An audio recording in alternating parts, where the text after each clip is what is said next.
I was thinking I didn't have any questions, and then because I kept answering them myself.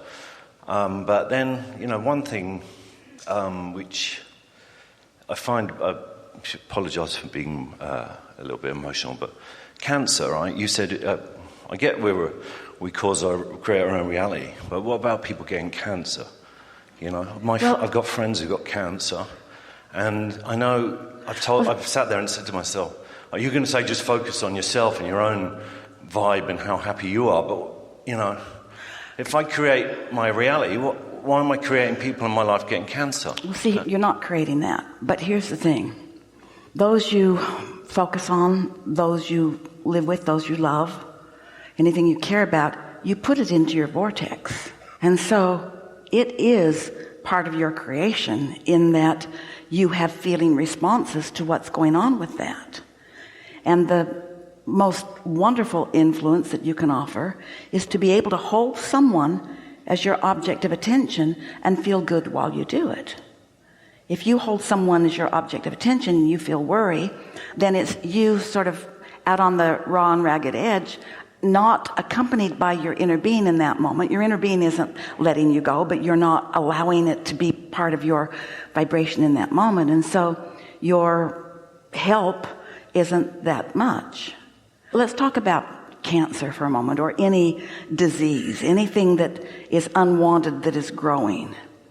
It isn't a surprise that it expands in your human environment because it's on everybody's mind. It is evidence of a vulnerability that so many people feel. That's part of the reason that Esther is not wanting to watch, especially TV news, is because they're so sure you've got it.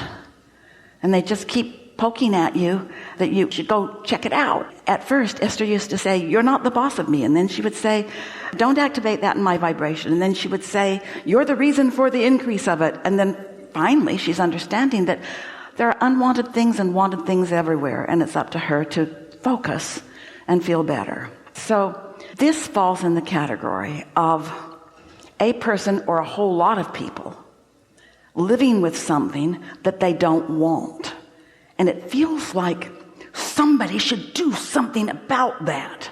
In other words, somebody should find a way to stop the unwanted things. And what your inner being is saying to you is, in the living with something unwanted, you have asked precisely for the improvement of it. But you've got to find the feeling place of the improvement. It's so irritating to humans, this statement. I'm bothered about this. Well, don't think about that. How irritating. How unkind. Just don't think about it, and it won't come to you. Well, how can you not think about something that's engulfing you or that's affecting you in strong ways, like bankruptcy or illness? We get it. It's hard not to notice what's happening. It's easier to keep yourself in alignment before it happens, but none of you said that. Not one of you said, I'll go forth, I'll never have a problem, and I'll feel real good, and I'll create wonderful things. Not one of you said that. You said, I'll go, I'll explore the contrast, I'll discover what contrast is, I'll make my choices, and then, in other words, you said, I'll do step 1, step 2, and then I will do my very best to align with the wanted part of it.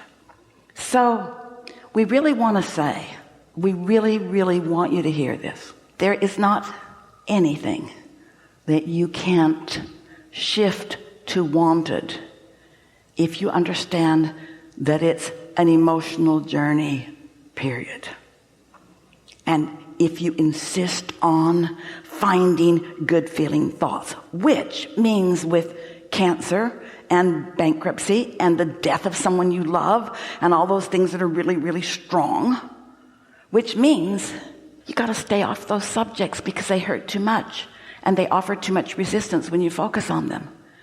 You have to find easy existing matches. You don't have to find good thoughts about cancer or good thoughts about war or good thoughts about something that you have strong bad thoughts. You don't have to find good thoughts about that subject, but you have to give yourself the leeway to let the universe answer you by not standing in resistance all day, every day because of the awfulness of the war or the awfulness of the da-da-da-da-da-da-da.